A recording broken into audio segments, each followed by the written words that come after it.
téléspectateur yu ITV di leen dalal jàmm seen émission kennu askan wi di leen dalal jàmm bu baax a baax tey jii si talaata gi ñu am yéene di dalal Mamadou Diabé Wade nekk coordonnateur zone Mbao Kër Mbaye Fall naka noonu mu nekk membre du collectif national des impactés du TER di train express régional Mamadou Diabé Wade man lay dalal jàmm ci plateau kennu askan wi fii si ITV. jërëjëf monsieur Cissé ñu ngi lay nuyu. di nuyu téléspectateurs yi. di leen dalal jàmm ñoom tam ne leen nañ participer ci émission bi. oui voilà ànd ak ñun ñu jéem a faram-fàccee lépp loo xam ne lii mën nañ ñu ko laaj pour leeral. oui lu bari. ci wàllu projet train express régional. am na solo voilà merci beaucoup. téléspectateurs yooyu sax ñu leen di gërëm bu baax di leen sant di leen wax ni mën nañ participer ci émission bi suñu wootee ci 88 628 74 74 88 628 74 74 alors Mamadou Diabé Wade nga nekk coordonnateur zone Mbao Kër Mbaye Fall depuis ba train express régional bañ ne dañ koy amal dañ koy teg fi nga xamante ni moom moo di yoon yu mu war a jaar mu am ay impacté yow si nga bokk situation bi na nga koy dundee laataa muy ñuy ñëw si yeneen pàcc yi nga xamante ni moom moo soxal train express régional bi nan ngeen di dundee nan ngay dundee d'abord yow situation bi. en tant que impacté. oui en tant que impacté. li may préciser mooy que. situation bi présentement. c'est-à-dire ci bésu tey bi. ay jafe-jafe rek la ñuy dund. parce que xam nga jafe-jafe li koy def si nit mooy kumpa parce que nit doomu aadama ci boppam yàlla dafa def si moom benn mbir bu ñuy wax dañ kumpa. donc soo nekk si loo xam ne dala concerné maanaam ba say sët mu am lu bari parce que suñu nee impact ak projet boo xam ne dafa def expropriation. maanaam am lu mu la jëlal. te mu am lu bari loo xam ne maanaam ci wàllu xibaar waroon nga ko am wala ci wàllu leeral waroon nga am te amoo ko maanaam da ngay nekk si ay lëndëm dëndëm. nelaw guddi sax dina la jafe léeg-léeg da ngay yeewu. toog stratifié lu bari doo ko mën a dootoo xam. dootoo xam doo mën a dellu si parce que gox ba nga nekkoon jóge nga fa yaa ngi ci ay gox yoo xam ne soo fa yeewoo il faut que mu am ay minutes nga mën a ràññee sax maanaam néeg bi nga dëkk. naan man fan laa yeewoo nii tey. daf ñuy dal. voilà donc alors gis nañ fan yii nii ngeen di yëglu situation bi dafa mel ni daf leen dépassé. yaakaaroon ngeen ni vraiment situation bi jamono ji mbir mi dina sotti mais dafa mel ni dafa gën a doy waar. si seen gis-gis. tout à fait voilà situation bi moom alhamdulilah mënuñu dépassé. parce que yàlla si boppam. oui comme que dafa def maanaam su fekkee ne daf la. jiiteloo ay nit wala ay nit maanaam ay nit taamu nga jiite leen. yàlla dina la jox benn cëslaay boo xam ne wéeruwaay boo xam ne. maanaam di nga war a peut-être yow di nga war di mën dellu si rapidement. mais maanaam dépassement bi mooy maanaam fañ ko doon xaar fa ñu séntu woon ne fa la tàmbalee fa lay jeexee maanaam daf ko weesu. da ko weesu te maanaam la ñu waroon a am comme xibaar pour xam la ko weesu. lu ko waral ak yooyu. foofa nag dafa am lu bari loo xam ne maanaam moo daf ko fànq maanaam xamuñu lan la. voilà dafa am lu ñu umpale. dafa am lu leen umpale. voilà moo tax ñu yëngatu. dimanche bii passé yëngatu boo xam ni sax. lan moo leen ump exactement. xam nga dafa amoon ci projet bi daf ci am benn plan bu ñuy wax plan complet de réinstallation. oui parce que il faut ñu dellu si gannaaw tuuti xam ne ne ñi tënk projet bi. dafa nekk ay kër yoo xam ne état du Sénégal daf ci am. am ci benn pourcentage boo xam ne du ko financé. état du Sénégal nag la mu jël en charge mooy yëkkati paap yi seen kër fay leen dëkkal leen feneen. léegi nag lu ñu umpale si état Sénégal mooy ñun bi ñu toogee ak son excellence monsieur Macky Sall dafa am ay directives yu mu joxe. maanaam par rapport au plan complet de réinstallation. ñu tuddee ko maintenant plan d'action et de réinstallation. plan cadre. de réinstallation donc plan boo xam ne taxaw na. validé nañ ko dañ ko war a exécuter. kon ba léegi nii instruction yu njiitu réew mi joxe woon ba léegi kenn exécuté ko collectif bi moom mi ngi exécuté wàllam. si naka. parce que collectif bi dafa war a nekk un relais. de transmission entre la présidence et les papes. c'est-à-dire les tranquillités di leen xamal ne que président di lii lañ fa jëlee démb lii la ñu wax ne président nag bi ñu ko gëjee gis dafa yàgg. parce que bi pandémie bi commencé la nuit même où il devait prendre son avion pour dem Allemagne rencontrer la chancelière Merkel. ci lay dellu sax décret Angela Merkel. merci. oui. keroog je crois que c'était au mois de février de 2019 quelque chose comme ça. donc keroog lañ ko gëj a gis si guddi googu parce que mi ngi naan damay jël sama avion toog leen gaaw ñu wax. ñu wax fa lu sensé wax fa lu am solo. parce que notre coordonnateur national ku ne xam na teeyam. ku ne xam na engagement am. parce que le DG de l'APIX bi mu ñëwee. ñu dem ci bëgg a yëkkati nit ñi ci kii bi. même le président Kaboré l'a souligné. Oui. Il a dit que écoutez le problème du terre. def ko silencieux. oui. non je vais l'éteindre. nga ni mu ni le problème du terre ginnaaw ba ngeen dajee ak directeur général bu APIX di Mountagassi. waaw oui lan la wax exactement lan ngeen. fa moom tënkee Mountagassi foofu dafa ni woon.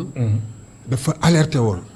mais sur le tronçon il y a une bouse incandescente c'est-à-dire elle peut s'enflammer à chaque fois ça c'était le social c'était les hommes qu'il fallait déplacer les familles. Il y avait des rumeurs dans les chambres. rumeurs yi commencé di génn ci ëtt bi ñu naan leen attention rumeurs yi dina génn ci mbedd mi. mu génn ci mbedd mi. ñu dem def manifestation police jàpp ñu tëj ñu. tëj ñu à Thiaroye génn parce que génn nañ def suñu banderole. di wax ne que liñ ñu bëgg a teg nanguwuñ ko. ah mais loolu manifestation non autorisée la woon. non improvisé. non on n'a rien improvisé. Oui. C'est que le collectif mooy li ma lay wax rek yàlla dafa def ne ñi ko jiite. le coordinateur déjà il est dans des institutions yoo xam ne c'est du ressort de ressort juridique. oui donc am na lu bari lu ñu koy def balaa ñu koy def dafa am ayu kilifa yoo xam ne dañuy teg ci yoon on a toujours été régalien. parce que projet bi contruñ ko. oui contruñ ko c'est un projet de développement. oui un projet phare un projet boo xam dina yóbbu Sénégal fu sori. ñun bi ñu ko xamee te xam ne que c'est un projet d'utilité publique mais d'intérêt général. oui léegi suñu naree salfaañu suñu ak suñu yeleen il faut ñu am benn taxawaay bu ñu taxaw. taxawaay boo xam ne c'est-à-dire dimbali population yi xamal population yi nekk lii suñu leen ci yóbboo ëllëg du neex. du neex si ñun du neex si réew mi. xamal ko état heureusement parce que li ñu njëkk a def mooy ñun bi ñu jógee dañoo dem ci délégué de quartier koño boobu c'était juste ci ay zone ñu dem délégué de quartier imam seeti maanaam kilifa dignitaires locaux yi. ah ñun de dañ ñoo bëgg yëkkati train bi ñëw na loo leen ci xalaat dem ba seeti maires yi les maires. parce que projet bi daf ñu waroon reloger dans nos zones plus proches que zones yi ñuy jógee du fa gën a jege parce que c'est ça. oui il y a l'opération sauvegarde la Banque mondiale. bien il y a sûr. les OP 4.12. te objectif bi loolu la woon. loolu la voilà oui. jëlee ñu fii dëkkaloo ñu fa gën a Bien jege. voilà suñu natt yi ñu amoon suñu kii ak yooyu yëpp maanaam du naxasaay dinañu mën a dundaat dem ci bitig yi ñu daan lebal mën a kii. Bien sûr. mais jox la. maanaam ngeen yem ci environnement bi. merci. oui mais ñu jox la loo xam ne au diable vauvert ngay dëkki et puis loolu moo am fi mu nekk nii parce que am na ñoom ñu ngi sébi mais fi mu nekk nii loolu la ñu appliqué parce que ñoom demoon nañu ba il fallait que l'APIX applique les données de base. les données de base les conventions qu'ils avaient c'est-à-dire bien sûr. les règles qu'ils avaient établies avec la Banque mondiale. Excusez-moi avec la Banque africaine de développement. BAD. l'AFD. oui la Banque islamique de développement oui. voilà et le Trésor français. parce Oui. que c'est les parties prenantes de ce projet. bien sûr. donc ñooñu comme que loolu la ñu defoon ci base yi ne nangam la ñuy fay ñoom loolu la ñuy décaisser parce que ñoom volet bi leen concerne ñu ngi koy def c'était donc à l'État sénégalais de respecter le volet qui le concerne c'est-à-dire déloger et reloger les populations. alors ñu gis seetlu ni fan yi nii yéen a doon amal ay sorties. amal lu ñuy wax ay conférence de presse. waaw point de presse. ngeen di daal. mbir mi xeex bi danga nga gën a fas yéene takk maanaam dafa fas yéene gën a takkarnaase. alors lan moo tax ngeen taxaw temm ni xeex bi danga ko bëgg dëgëral. parce que ñàkk ak dégg soo leen waxee dëgëral. lan ngeen ci jublu exactement. waaw parce que ñàkk dégg président maanaam xam nga depuis 2 ans. oui déggoo ko te la mu la mujjee woon wax. waroon na wàcc ci administration ba ñu exécuté ñooñu exécuté wu ñu dara. pandémie bi jaar fi mais ñun xam nañ ni en tant que intégré yéen ñëpp na xam ne ni pandémie warut a mën a tënk réew ba du dem parce que plan boo mënti lal. pour développer un pays. mais quand même pandémie bi dafa laal secteur. non man nanguwuma ko man duma ko non gëmuma ko parce que on a vu le prophète Youssouf. oui. xam il a été très c'est-à-dire que même le PSE comporte un volet pessimiste c'est-à-dire au cas où pire peut arriver mais il y a des leviers qu'il faut manipuler man je ne crois pas ce qu'il non mais quand même mais ak pandémie lu ñu bettee nii loolu tamit est-ce que moom moo waral li ni mel moo tax soo nee yow mbir mi quel que soit alpha warul am ay impact warul am ay conséquences. warul am conséquences. lu tax je vous assure je vous renvoie déjà. oui. autant à la Bible qu'au Coran. Par rapport aux réactions ces prophètes c'était des hommes comme nous. benn et puis c'est pas pour jeter des fleurs au président de la République. parce que nit ki aussi il faut mu am loo wax. ñun moom bi mu taxawee mais il a réagi très rapidement. génne ay milliards nangam gestion bi nag man loolu sama yoon nag ñun nekk ñu fi pour wax loolu. ñun li fi nekk pour wax mooy ñun nous avons été heurtés parce que ñun ñoo tayle suñuy kër pour que benn projet mën a jàll. ba tax dañuy au Sénégal yëpp comme ni ñu koy waxee les 11 milliards de voisins qu'on a dañ leen di pour ñu xam suñu situation xam ne que askan wi dañu war a taxaw pour que ñun ñu delloo ñu suñu àq ak suñu yelleef. dëkkaloo ñu fi ñu war a dëkkal parce que mais. kon jamono ji yéen foog ñu dëkkal leen fi ñu leen war a dëkkal. mais président dafa joxe loolu amul négociation. amul président dafa joxe ay sites tout est déterminé. Oui, tout est chiffré des sites de recasement. Il y a le pôle du Lac Rose qui devait loger les impactés de Rufisque. Il y a comment dire benn site bu ñu jox au niveau de Malika nous on l'a visité j'ai ma clé. j'ai la clé USB ici. Le site est là on a fait la visite avec le coordinateur et les impôts et domaines. On a délivré au moins 975 notifications de propriété délivrées. daanaka junne la loolu. mais jox ko pas bi 975 personnes sur presque disons bon dans un premier temps on avait dañuy chiffré woon 1250 impactés mais tey jii nous sommes presque ay 3000. ay 3000. xam nga mais logé woon nañ 975. mu des ay nit ñoo xam ne peut-être ñoom. donc 975 ngeen jot a logé. waaw. oui. waaw site bi clé bi soo ko jëlee léegi da ngay am ci kii bi da ngay gis site bi ñu ànd avec le coordinateur. ñu koy visiter xam naa ne suñu réalisatrice. voilà mën na ko waaw comme ça les gens nit ñi dañ xam ne que ñun du ñu nekk di wax ci taxaw léegi nii. voilà du ñu nekk di wax loo xam ne amul. ñun nous on est factuel. oui. ñu ne ñu site bi dinañ leen fi reloger 23 hectares lañ ñu fa jox au niveau de Malika. oui. 14 au niveau du Lac Rose pour les impactés de kii. et entre 7 et 9 au niveau du camp de Thiaroye c'est-à-dire relogement de proximité. Thiaroye sax bénéficier moom moo gënoon nekk à proximité mais ñun moom. d'accord nañ. tey ñu ëlbatiku jékki-jékki on a rek nañu wax ñu leneen. déggatuñ leen président. déggatuñ leen amul parce que on devait avoir des réunions de pareil. même waa APEX aussi. non déggatuñ leen ñuy waxtaan ak ñoom. non gëj nañ leen dégg ñoom ñoo yore mbir mi. non gëj nañ leen dégg naka noonu aussi waa ministère des infrastructures. non ministère des infrastructures xam nga ñun. waaw bi ñu demee ba président recevoir la première fois à Diamniadio. oui. dafa ne woon que tous les ministres. se réunissent avec nous on s'est réunis dans le cabinet du premier ministre. dafa meloon ni. man c'était la première fois dafa meloon ni conseil de cabinet. Il y avait toutes les structures de l'État. pour exécuter dafa mel ni daal conseil des ministres. waaw des ministres man je me suis retrouvé en plein conseil avec le ministre du budget et tout. xam nga ñu déclenché parce que ñu nit comme ni ma la bi ñu demee di seet élus locaux yi maires yeeg yooyu amuñu résultat ñu bind président audience amuñu résultat. mais on a fait activer. Nos réclamations au niveau supérieur on a écrit à l'AFD une lettre. bind donc expert BAD yi ak AFP ñëw toog. ñu wax leen ne leen ñun lii ak lii moo ñu naqari li ñu fay baaxul. kenn relogé wu ñu nangam. ñu ne ñu non mais vous avez choisi une indemnisation maanaam pécuniaire ngeen reloger seen bopp ñu ne non les gens l'ont choisi à un moment donné parce qu'ils croyaient que suñ leen di fay dañ leen di fay en rapport. des prix pratiqués par l'État dans les zones occupées. mais état bi di jaayee suuf foofu 73 000 francs en 2010. oui bëgg ëlbatiku en 2019 nga bëgg ñu fay 19 000 francs le mètre carré.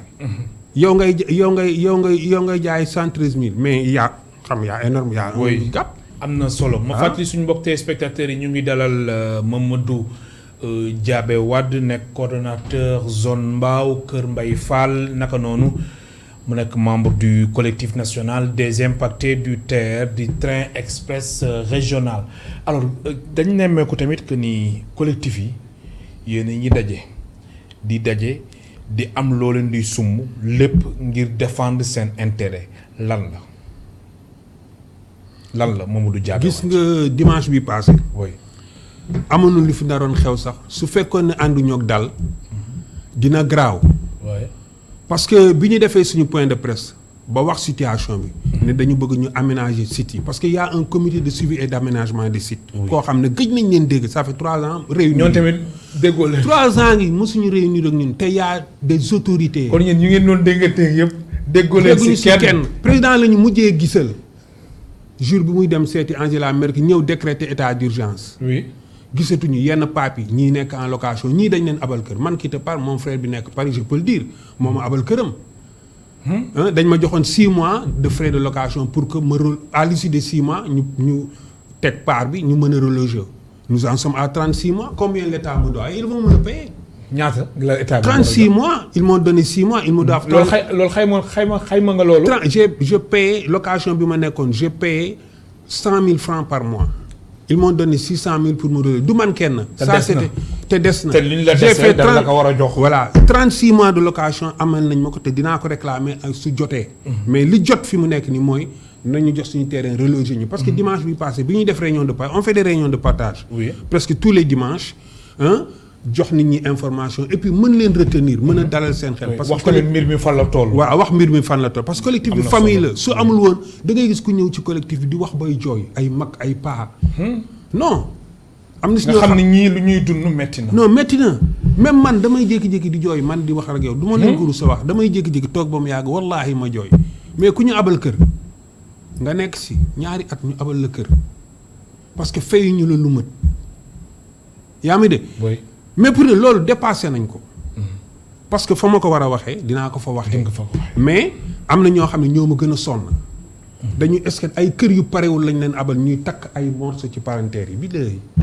soo ñëwee ñu ngir mën fa dallu. ngir mën fa dallu maanaam des trous à rats da ngay tëdd guddi jana kañe di daw parce que kenn duru ko ci paap yi am na ñoo xam ne tey dem nañu ñu fay leen mënuñu dëkk seen am ñu dem dëkki fële ay sébi xotaan tey ji fi mu nekk nii encore deuxième tranche bi impacté na leen parce que dañu dem ay courtier nax leen jaay leen waat ci tronçon bi nga xam ne pour te dire que kon foofu ñi waroon veiller ci maanaam la réinstallation des papes ils n'ont pas veillé.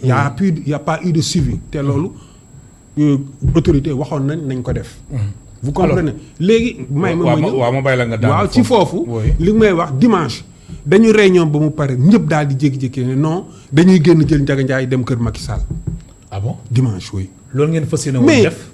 mais suñu la wonoon vidéo yi ay mag ay maam ñoo nekk si kër yi ay mag yu màgget ba nga xam ne daanaka dañuy toog réunion ba mu yàgg sax di nelaw. ngeen pare woon. waaw te ñun dañu ne woon voilà ci biir réunion bi ñu demee ba midi ba nit ñëpp ñëw y avait au moins quelque chose comme 150 à un peu moins de 200 personnes. parce que on dresse des listes de présence. mais ay kilifa parce que jeunes yi ñoom ñu si bari ñoom nee nañ non ñun dañ leen di tardeel ñoom dañuy génn. jeunes yi non grand da ngeen ñuy tardeel non pape ñun da ngeen ñun dañuy génn. ñun dañuy génn mais quand même Mamadou Diaby Wade est-ce que tamit solution bi loolu la.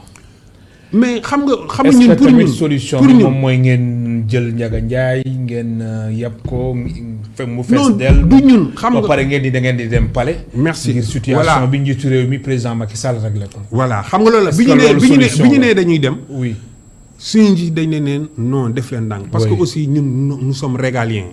dafa am nu ñuy doxee. te aussi dem kër jàmbur kooku violation de domicile la.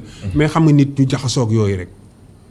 ñun dem nañ ba calmer leen ne leen non c'est pas la solution parce que suñu coordonnateur bi ñu génnee suñu conférence de paix bañ ko laajee lan la ñu nar a def ne non ñun lu ñuy def duñ ko wax parce que surprise lay doon am na ñoo xam ne taxaw nañ ne non ils vont passer ci weeru koor gi dinañu taxaw ils vont passer duñu wax ban gaar la ñuy def dañuy jékki-jékki rek def 10 personnes dem fanaani benn gaar pendant 3 jours ñi naan dañuy def grève de la faim. vous avez vu. même jamono yi si ginnaaw am na benn marche boo leen naroon amal si gaar ba mais ak Covid bi moo taxoon ngeen bàyyi ko. ñu suspendre ko. voilà ak Covid bi bindoon nañ ñaan kii. mais après kii ne bon Covid bi on a non c'est-à-dire nous sommes franchement ñun dañu bëgg lépp ñu teg ko si yoon. parce que aussi soo demee ba gisante kilifa réew mi mu joxe ay instructions léegi les parties prenantes yëpp ne lii moom d'accord nañ si. ñu valider. maanaam suñu doléance au niveau des structures yi nga xam ne ñoo séq kii bi. kon am na noo xam ne war nañ ko mën a doxee daal. alors su weesoo tamit seen jafe-jafe yi nga xamante ni wax nga ko fii te ñu leen di mastaw bu baax a baax. ndax situation bi ngeen di dund. metti na trop fu mettit yam rek fu ñu ko takk rek weesu na ko alors mais TER bi gis nañ ñu ngi wax date bi ñu ngi koy avancé di ko avancé waxaat nañ sax si fin 2021 wala décembre 2021 coow li bëri na trop yow mi nga xamante ni situation bi yaa ngi koy vivre depuis boobu ba léegi en tant que observateur nga dëkk zone boobule sa xel mën na dalal ni que ni TER bi fin décembre mbir mi dana yem. bon xam nga su dee yéene xam nga nit ki. maanaam ñun xam nga sénégalais rek da ngay rafetal toujours. su dee yéene rek ñun ku ne la nga yéene sa bopp nga yéene ko la parce que ñun. tey di si nii TER bi daw mais est-ce que TER bi war na mën a daw te ñun dëkkaluñ ñu. xam nga gis nga fi mu nekk ni monsieur Cissé nga baal ma yow li nga ma war a laaj. mooy non loolu sax maa ngi si doon ñëw. ndax yéen da ngeen di woon TER bi du daw. mais mooy li ma la fa laay ñëw mais fa laay ñëw mais mënul nekk. moo tax man tamit ma dëpp laaj bi. laaj la loolu voilà moo tax nag man dama la bëgg a ne. oui dama bëgg nga jël sa micro nga interpeller état. nga laaj leen est-ce que yoon la yoon pour que TER bi daw te ñun dëkkaluñ ñu fi ñu war a dëkkal te ñoom. ñu dugal seen kàddu signé. nekk ak seen ay nattangoo. ñoo xam ne ay tubaab yu xonq lañ. ñoom ñoo séq problème bi. est-ce que ñoom war nañ ñu gën a war a mën a. mais seen menace boobu est-ce que ba tey. dafa nekk lu actuel. loo xamante ni dafa nekk à l'ordre du jour ngeen ni TER bi du daw tant que dëkkaluñ leen. kooku ñu leen war a dëkkal. kooku dañ loolu yéen a ngi fa ba léegi wala teggi ngeen seen. kooku dañ koy def stag dañ koy def benn maanaam. slogan ci TER bi. Ah bon? Impacté de toutes les gares, mobilisez-vous. yaa may dégg. mais est-ce que loolu tamit dina tax TER bi bañ a daw su waree daw. mais nit non mais monsieur Sy nan la TER bi war a mënee daw. imaginez-vous TER bi di daw. oui non mais non c'est impensable. man franchement naa la bàyyi nga expliquer. nga ni TER bi di daw mënuma ko c'est-à-dire schéma boobu mënuma ko imaginer maanaam. ñun ñu nekk ci situation bii ñu nekk nii. ba pare TER bi di daw mais mënul nekk parce que xam nga lu tax mënul nekk. kon lii bokk na si lu war a mën a tax ñu ni bokk na si lu yéexal mbir mi maanaam seen situation foog mu réglé wu ngir TER bi mën a daw. dama defe ni nag. loolu ngeen jàpp yéen dama defe ni nag non c'est-à-dire que xam nga am na loo xam ne comme ni ko suñu coordonnateur na nee na du lépp la ñu mën a wax. du lépp lu bari mais yéen. am na foo xam ne sax mën ngeen fa àgg. am na foo xam ne yéen mën ngeen fa àgg te ñun mënuñu fa àgg. mais ñun am na loo xam ne peut-être duñ ko mën a wax. mais ñun suñu conviction intime. ak suñu résolution. ak volonté bu ñu taxee mooy incha allah TER bi du daw te ñun relogé wuñu mënul nekk parce que xam nga lu tax mënul nekk encore. gis nañ ci mais xam nga aussi le problème mooy xam nga TER bi.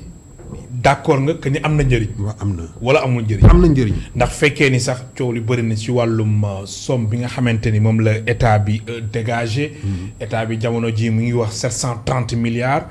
ñu nekk ci ku jéggi wax ni lu ëpp 1,000 milliards la alors mais fekkee ni aussi loo xamante ni intérêt général la. c'est vrai seen situation métti na ngeen ni TER bi du daw tant que réglé wuñ seen situation. est-ce que loolu war ngeen ko mën a wax. non loolu sax dafa yenu maanaa. dafa yenu maanaa. si naka. xam nga lu tax dafa yenu maanaa yow mën nga gis. kilifa gu toll ni Macky Sall parce que man dama jàkkaarloo moom gis ko nii comme ni ma lay gisee. oui mosuma ko gis mais bi ma ko gisee dama xam ni gis naa kilifa. donc moom warul mën a wax ay nit ñu exécuter parce que du wax ñu exécuter loo xam ne man waxuma ay affaire politique sama conviction laay wax. su waxee nit defaral leen ma lii. loolu nekk fa xaalis nekk fa nga signé wax mais loolu la ñu war a njëkk a def doog a lii te seen train tardé na ba pare. non train bi tardé na ba pare date yi ñu leen. waaw xam nga lu tardé moom ba léegi. voilà merci lu tardé ba pare moo tax. léegi sax ñu ngi waxaat que ni fin décembre lay tamit. mooy li ma mbir mi foofu ñoom dañ ni am nañ si yaakaar. foofu sax da am nañ ci yaakaar foofu sax da nga ma si delloo si xam nga da nga ma si delloo si. ñun collectif national des impactés du terre laay wax. oui. dirigé par le coordonnateur national monsieur Macodou Fall. Oui. et je précise. xam nga lu moom tax sax mos nañu ko invité fii. merci Macodou Fall. gis nga xam lu tax may wax loolu. Oui. ñun dañu liggéey beneen liggéey. boo xam ne du sax maanaam rapprocher impacté yi ak autorités yi mais aussi fexe ba infrastructure yi ñu war a installer ñu installer ko à temps mais installer nit ñëpp te ñun dëkk guñu. mais ñun ñoo ko def parce que gis nga bi mbënd bu metti bi amee. on a xoolal dañu dugg di def ay réunion de partage ak APIX. di def ay comité de veille di dem ci population yi monsieur Sy. moom kii la moom mi doon wax naan affaire bi c'est une bouse incandescente suñu mooy donc toute leur stratégie toute leur puissance psychosociologique pour jéem a maanaam donte nit ñi ça n'a pas réussi psychologue yi nekk APIX yi xam nañ ni loolu réussi leen collectif bi moo taxaw di ànd ak monsieur Abdou Ndéné Sall. Ouais. à l'époque di ànd ak le directeur de la libération des emprises di ànd ak le directeur de l'APIX. de l'APIX. ànd ak Macodou Fall avec les jeunes de Thiaroye ñuy dugg kër ak kër di convaincre nit ñi di leen dalal mais est-ce que ñun en retour waruñu xaar pour ñu reloger ñu. ñoom ñu installer seen i infrastructure point yëpp installé te nit ñi dañu naan fii kenn du fi def pont fii kenn ñun ñu ñëw non bàyyi leen mais loolu soo ko liggéeyee. ñun laajuñu maanaam waxuñu ñu fay ñu. ñun waxuñu ñu fay ñu nañ ñu jox suñu ak suñu dañu ne maanaam li këyit yi bind. ak instruction yi président de la République joxe na ci président taxaw. alors ci wàllum kaaraange benn si passerelle bu nekk Kër Mbaye Fall. yow mi nga xamante ne yow yaay coordonnateur zone Mbao Kër Mbaye Fall passerelle boobu coow li tamit bëri na foofu situation bi jamono ji lan la joxe. gis nga. ci wàllum kaaraange ci wàllum tamit nekkinu passerelle bi nekk. gis nga passerelle boobu ci passerelle yi gën a fréquenté la bokk. parce que passerelle bi day desservir benn marché bu ndaw. ba pare arrêt bi nga xam ne day jógee Dakar ak biy jógee Rufisque. arrêt yi jógee intérieur extérieur du pays yëpp. fa la nit ñi di wàcc donc passerelle boobu c'est très fréquenté. su fekkoon ne dafa war a am spécificité bu ñu war a jox passerelle boobu war nañ ko jox. mais passerelle boobu man dama siy yéeg di jàll déjà fi ñuy yéeg di jàll fréquentation bi bari na mais déjà matière bi ñu ko defaree sax c'est glissant ba nga xam ni. mais pourtant ñoom nee nañ passerelle bi moom RAS. waaw ñoom xam nga foofu lépp jaar na yoon ci wàllum technique ñoom saytu nañ ko bu baax a baax te ni ñu koy gérer mucc na ay. ñoom loolu lañ gis nga waxuma. te loolu wax googu dafa wuroo ak habitants yi ñi nga xamante ne ñoom ñoo fa yeewoo. xam nga gis nga ñi fay yeewoo. di ko frais parce que man am na bu ma demee am na benn marche dama ko xool. fu ñu war a serrer boulon amul boulon benn détail boobu rek seetlu naa ko. benn détail boobu waaw benn détail boobu seetlu naa ko. foofu dañ ko waroon seetlu. waaw maanaam kii aussi rambarde yi. oui gàtt na gàttaay boo xam ne ñoom dañ ko mujjee rafistolé. teg si ay kii lañ ci teg ayu comment ça s'appelle encore. contreplaqué xam na maanaam lañ ko yokkee. mën a téye affaire bi. waaw mën a téye yokkee pour nit ñi bon. pour nit ñi nit mën na mer fële ñëw tëb daanu ci raay bi. donc dañ koy def à une certaine hauteur mais c'est-à-dire que yooyu. kon amul sécurité. non amul sécurité su ma la déggee si tënk mooy. passerelle bi nekk Kër Mbaye Fall. instant yi amul sécurité kaaraange. waaw amul kaaraange. pour ñu war ko mën a fréquenter normalement normes yi war nañ ko mën a dañ ko war a mën a comment dirais-je defaraat su ñu demee ba nga xam ne war na pare war na mën a am rambarde si war na am hauteur bu kii mais les rambardes sont trop courtes. ba nga xam ne ñoom fi mu nekk nii dañ si def ay grillage yokk ci ay contreplaqué pour que peut-être nit ñi bañ ko mën a jéggi. parce que man am na benn gis na ab passerelle bi benn waay mer dafa gumba ba pare doon saraxu di ko joggi ne day xaru. nit ñi ça je l'ai vu ne day xaru xaw ma pourquoi. nit ñi di ko waaw nit ñi di ko téye ak yooyu ça veut dire que donc mënoon nañ ko enjamber mais fi mu nekk nii mënuñu ko enjamber parce que ñoom dañ ko rafistolé daal. mais dañ leen di ñaan su fekkee ne dem nañu bon. xaw ma ñoom kañ la ñuy pare parce que gare bi parewul beneen bi mooy même la route bi nga xam ne day jóge ci péage bi di dem ci autopont ba di dem si Mbao route boobu nawetu daaw fi mu nekk ni c'est crevassé. route bi yëpp dafa toj nawet bi su ko fekkee rek te nawet bi c'est pour bientôt. oui xam nga nawet bi c'est pour bientôt voilà te yooyu yëpp loolu yëpp si problème sécurité la. oui problème sécurité parce que day desservir marché te amul aussi war nañ fa mën a def aussi ay lampes solaires amul lampe alors là. image yi nga doon wax sànq ñu ngi nii ak suñu réalisatrice voilà. bi di Ramatoulaye Sall Diop nga commande ma bàyyi la nga commenter image yi. Voilà fii li ñu siy commenté mooy que gis nga vous avez vu voilà notre coordonnateur national. oui muy mi ngi voilà man maa ngi nële au fond ñun ñi ngi ànd. dem di visiter les sites yi nga xam ne c'est au niveau de Malika. oui moom la ñu wax. nit ñi recevoir nag ay presque 975 notifications ne fii lañ leen di jox keroog le DG de l'APS daal di génn def benn ex-promission. wax loo xam ne ñun yëguñu ko. parce que Makodou mën na expliquer wax na ko ci conférence de presse am. oui. La veille on avait prévu une conférence de presse pour dimanche xam nga conférence de presse yi dafa nekk loo xam ne sax nous le devons à l'État du Sénégal. Parce que le président de la République nous avait dit il faut communiquer. Faites en sorte de dire la vérité aux populations wallahi il nous l'a dit. oui moi je man yooyu man dama koy parce que mag laa du ma xale. te loolu yéen a ngi si. jugoo leen si. jóguñu si. chaque jour que Dieu fait suñu portable du fay ay 2 heures du matin ay 1 heure du matin léeg-léeg sax da ngay toog ay impacté di leen woo. ay impacté du ñu oo.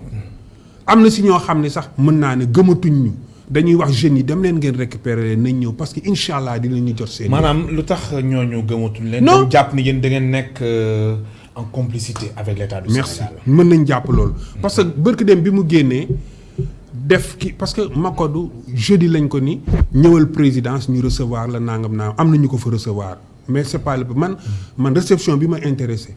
mooy kilifa gi. oui man kilifa gi dama jàkkaarloog moom man mu ne ma sama góor gi da nga mer. kilifa gi njiitu réew mi. waaw sama nga góor bëgg gi wax. bi mu ñu recevoir jam ñaar oui. sama gaa yëpp ngi toog collectif bi yëpp. mu ne sama góor gi da nga mer. mais jàpp naa ne suñu gisanteewaat. di nga kontaan. comprendre nga di nga kontaan. incha allah te kontaan bi man su ma kontaanee. pape yëpp dinañ kontaan parce que man ak pape yëpp ñun ñoo bokk tawat ñun ñoo bokk métit. donc loolu dafa nekk loo xam ne man dama ko téye en compte. oui te jàpp naa ni incha allah dina am. mais toujours li ma lay wax monsieur Cissé mooy maanaam date bi parce que nit ki 36 mois.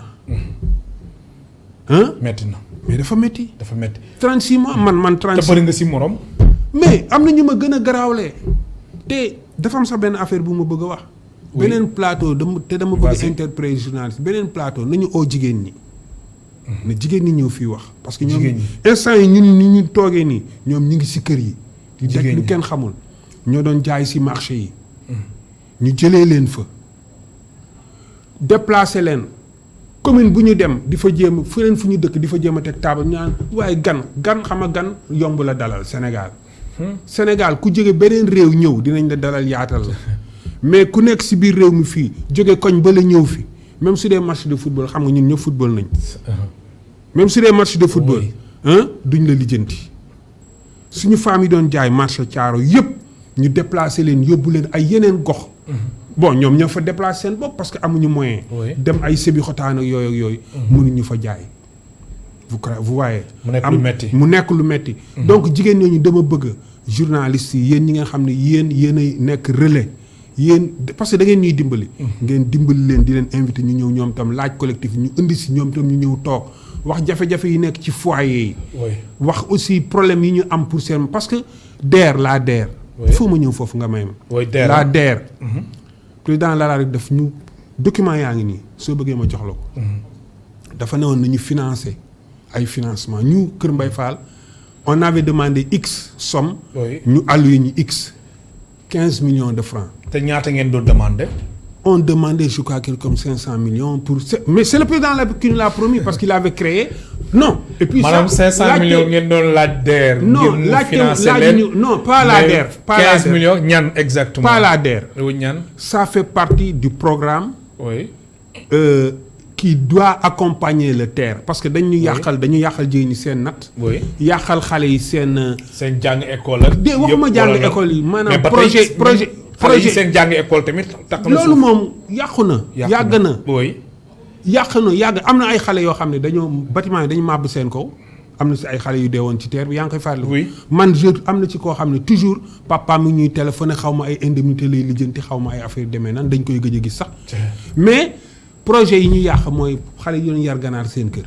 ñi doon yar xar yi jeunes yi mais bu ñu ñëwee président dafa ne j'ai créé les calebasses de l'alternance. Mais je vais la muter en DER. Xam na entrepreneuriat rapide. Oui, pour que vous n'ayez pas pour que vous n'ayez pas des lourdeurs machin nangam. Parce que benn femme moo ko waxoon on en a discuté. Coordonnateur joxe avalam ñu wax ko moom jam ñaajo mu def loolu. Mais Kër Mbaye Fall devait avoir 15 millions de francs. Ban année man gisuma ko. te gisuma nous avons 2 GIE de femmes yoo xam ne ku si nekk. bi ma defee texte je l'ai alloué 5 millions. beneen GIE bi 5 millions 5 millions yi si des ma séddale ko les femmes X femmes de ce fait. day nekk un roulement constant. Bien sûr mais tey ñooñu. xool jotuñu dërëm. alors 500 millions ngeen doon. laaj. je crois si je ne me trompe pas. mais si 500 millions yi li ngeen doon laaj fukki millions ak juróom nañ leen si jox. muy 15 millions. voilà non nekk li ngeen xeeb trop. non xeebuñu ko. ñun duñu xeeb. xam nga mais quand même soo leen si xeebul fekkee da ngeen di laaj 500 millions Mamadou Diabé Wade. voilà ñu jox leen 15 millions maanaam li ngeen doon seen. waaw amoon leen ko. waaw xam nga ñun. xam nga pour zone yëpp. Rufisque Kër Mbaye Fall. Yeumbeul Sud Thiaroye Pikine Est total entre GIE yëpp c'était dans l'ordre de 1 milliard 554 millions machin. léegi on nous a alloué 500 millions pour toutes ces zones là Kër Mbaye Fall am ci 15 millions mais. yaa xayti nañ ñu jox suñu 15 millions ñu jox ko jigéen ñi. kenn joxagu leen ko. déggoo jotuñu dërëm. au niveau man oui jotuñu dërëm. mais ana xaalis bi. mais c'est dans les caisses de la DER peut-être on attend en tout cas man Mamadou Diabé Wade.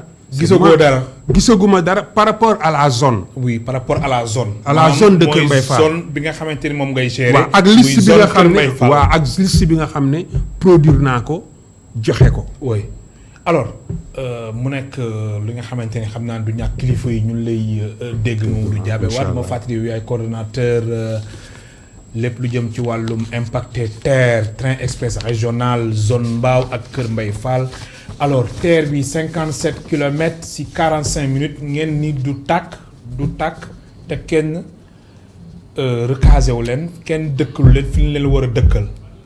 waaw et vous avez bien loolu doy na waar de. et vous avez bien fait monsieur Cissé de dire ngeen ne. oui pour dire ne que je suis pas la seule personne. boo xam ne impliqué. xam nga.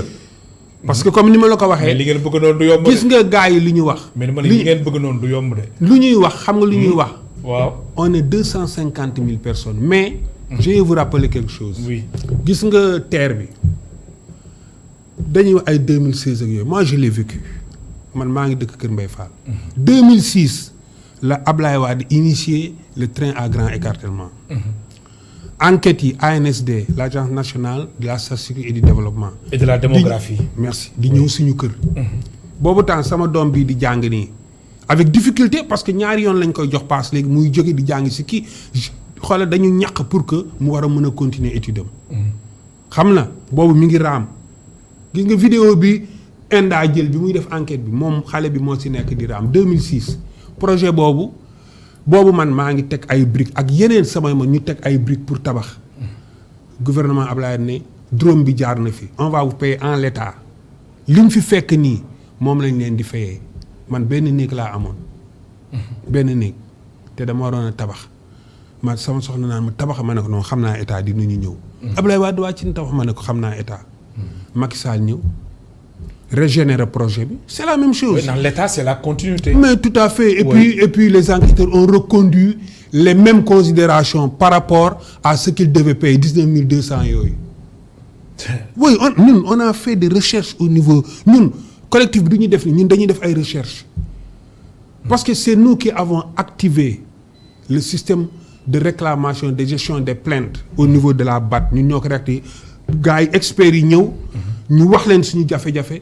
ñu ne ils vont voir l'état du Sénégal ñu dem gis état du Sénégal président recevoir ñu. oui alors Mamadou Diabé Wade lu ñu dese ci ay simili bëriwul am na laaj ma la laajoon sànq ba léegi réponse bi may xaar déggaguma ko mooy TER bi yaa ngi koy dund yaa ngi koy gis avancement travaux yi am nga yaakaar que ni li ministre bi wax muy Mansour Faye ministre des infrastructures naka noonu Mayacine Camara secrétaire d'État jëm ci wàllum réseau ferroviaire am nga yaakaar ni fileeg fin décembre 2021 at bi ñu nekk TER bi dina yem. xam nga ñun pour yemb bi suñu man personnellement si je fais une rétrospective c'est ce qui s'est passé l'an dernier. Oui. Bon ça c'est des conseils que je peux donner. nañu jéem a xalaat gérer période inondable yi di ñëw maanaam nawet bii ñu nekk nañ ko gérer parce que kenn mënul wax réseau ferroviaire te waxoo impact hivernage bi ci foofu. te gaar yi pareegul. te at yi passé aussi gisoo ngeen ni dégâts yu. mais y a des tonnes de sable d'argile dans les gares en ce moment rien n'est prêt. y a des caniveaux non non allez visiter les gares j'ai toujours dit que Kër Mbaye Fall est le laboratoire du TER. lépp lu ñu initié mais xomaat aussi yu ñuy wax ci mbir mi. comment. naan mbir mi dafa xomaat.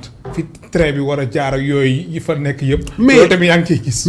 mais non allez faire une descente da ngeen di ñëw. vous venez avec le collectif si vous voulez on va visiter parce que ñun on est un collectif national boo xam ne état da ko reconnaître ba créer une commission de suivi et d'aménagement des sites ñun suñu coordonnateur national turam nekk donc ñun même benn nit rek su feeñoon collectif bi yëpp mi ngi ci gannaawam benn nit rek. collectif national des impacts du TER bu Makodou Fall. dirigé par monsieur Makodou benn nit rek. soo ko fi recevoir woon fi xamal ne y a 250 000 impacts mais dama doon ñëw ci ANSD l'ANSD bi ñu defee seen enquête ils ont dit que sur le tronçon vivent 2 800 nangam de personnes. 2 millions dans la zone nangam de personnes entre Dakar et Diass. Et ces personnes. ñii ils sont dans la zone d'impact direct ñii ils sont dans la zone d'influence extérieure. xam nga benn koñ yow koñ seen koñ su ma fa duggoon tey nga may présenter say mbokk doo ko jeexal te guddi dina jot. mooy pour te dire ne que famille bu ñuy impacté da ngay dugg benn concession nga fekk fa 7 ménages wala 10 ménages. fekk fa papa ji. yaay ji benn doomam boo xam ne jabaram day fanaan si kii day fekki jabaram kii ainsi de suite donc tout ça c'est le collectif national. ñun dañuy dresser ay listes pendant les réunions on sait qui est qui on prend leur numéro de téléphone et tout jafe-jafe rek dina am peut-être pour jonction mën a gérer nit ñi mais nit ñooñu ñëpp seen volonté. ak seen taxawaay mooy TER bi du daw. tant que relogé wuñu la. alors perspective collectif national des impactés du TER lan la jamono ji. waaw xam nga ñoom ils ont un plan d'action. de réinstallation. ñun aussi on a notre plan d'action pour être réinstallé. te yéen a ngi déroulé seen plan d'action. ah oui chaque jour que Dieu fait. on en parle mais plan d'action bi lan moo ci topp jamono ji. non xam nga. wala da ngeen di dallu ci koor gi. xam nga koor gi da ngeen di dallu foofu laa bëgg ñëw parce que. xaar ba koor gi jeex parce que foofu dafa nekk loo xam ne dimanche on l'a pas évoqué en réunion parce que comme ni ma la ko waxee dimanche on a été un peu surpris parce que nit ñi ils voulaient improviser jël car dem. donc affaire boobu moo ñu xaw a tardé jël car dem chez le président de la République. donc après ça a chamboulé un peu suñu stratégie bi ñu doon développé donc il faut que ñu revenir parce que gis nga na ma ne ñun bu ñuy commencé mais dañoo dem ci kër dignitaires yi. seeti nañ sëñ Abdou Khader Bass Abdou Khader. oui macha allah on est allé le voir. porte-parole du khalife général. xam na waa Cheikh Mouhamadou Mountakha Al Bachir. seeti ko. wax ko suñu doléance pour mu dimbali ñu si. ñu dem kër Cheikh Mouhamadou Mountakha Tall. mu ne ñu dégg naa leen. famille omarienne merci dinaa àgg fa ma war a àgg. ñu yebal ay nit chez le vénérable Issa Rouhou Laye. yaa ngi ak waaw. ak yeneen. kon ñun xam nga foofu su weeru koor ñëwee rek. ndeysaan dañuy am problème ñun. waaw ñun man de personnellement am naa problème mais est-ce que xale yi nekk ci li nga wax nii xale yi nekk ci collectif bi. ñun suñu taxawee problème ci koor lan la. waaw problème parce que xam nga koor dafa nekk affaire boo xam ne c'est bu spécial mais nag soo toppee histoire bi ci la yonentam ak saaba yi gañe bataay yi gën a metti. kon xam nga ñoom tooguñu woon. kon ñun tey suñu nee duñu toog am na fuñ ko wéer. mais nag ñu ngi déglu it kilifa yi. dañ leen di oo. di leen xamal nag situation métti na ci paap yi. pandémie bi jaar nañ fi bi ñu waxee gars yi dañu ne ñaanuñu siitu ceeb mais kenn xalaatuñu dañu ne ñaanuñu siitu ceeb. ceeb bi ñu distribué laaj leen na xam jox nañ ñu ak yeneen. bi ñu koy évoqué réunion dañ ne demoon ci wàllum ceeb suukar dëwliñ ak macaroni bu ministre monsieur Cissé yaa ngi may reeloo. Mansour Faye. Cissé nga sant waa de la sant. moom moo yoroon équité sociale et territoriale lépp lu jëm ci wàllu ministère boobu la moom moo ko doon gérer doon séddale li ni mel jamono joojule alors jotoo leen si. non muy xam jëm nga ci wàllum xam nga monsieur Mansour Faye. waa Ndar la man tam bari naa mbokk Ndar parce que man il faut mu wax ko moi je suis descendant de Ahmed Gora Fa merci Ahmed Gora Fa Binta man sama maam da daan dalal gan yi yaa may dégg Mbin Mbar dafa tabaxoon dëkk boo xam ne kenn du fay lu yaas sama maam moo jur ki jur sama yaay est-ce que kooku moo jur sama maam donc xam naa li may wax gis nga monsieur Mansour Faye moom ñun instant yi bokkatul ñun ci suñu maanaam interpellation non dépassé nañ ko. waaw mais quand même jamono jooj moom moo nekkoon ministre du développement communautaire. waaw mais xam li ma la wax li ma la wax foofu réponse bi ñëw na. léegi beneen réponse bi ma lay parce que sànq dama waxoon ci sortie bi mu defoon pour train bi daw. après ma xaw a kii noonu répondre ma si. il faut que yéen ngeen déglu monsieur Amadou Ndéné Sall mu génn parce que c'est lui qui est le directeur de SENTER. moom. non moom kay invité nañ ko fii. moom lan la wax. invité nañ ko si kër gi. wax na jamono jooj mu doon wax état d'avancement travaux yi. waaw mais léegi nag te dem rek dégg nañ Mayacine Camara di wax ni am na yaakaar que ni fin décembre terre bi dina fonctionnel. waaw mais il faut que aussi man monsieur Abdou Ndéné Sall mu wax moom. jamono ji. waaw jamono ji. après la sortie du ministre des infrastructures. mu kii mais kii jaar na fii.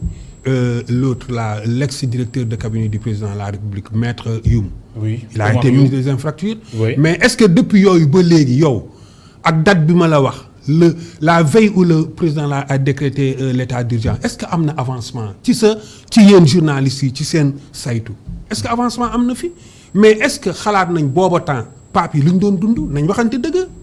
est-ce que xalaat nañ pape yi ñu doon dund te jamono ji dañ leen war a gëstu bu baax. mais bu baax. monsieur Cissé surtout rawatina jamono ji. surtout nag période bi nii ak koor gis nga li nga def nii ça vient à point man dama naan yal na leen yàlla fay. amiin yal na leen yàlla fay te dama ko tibbee sama xol.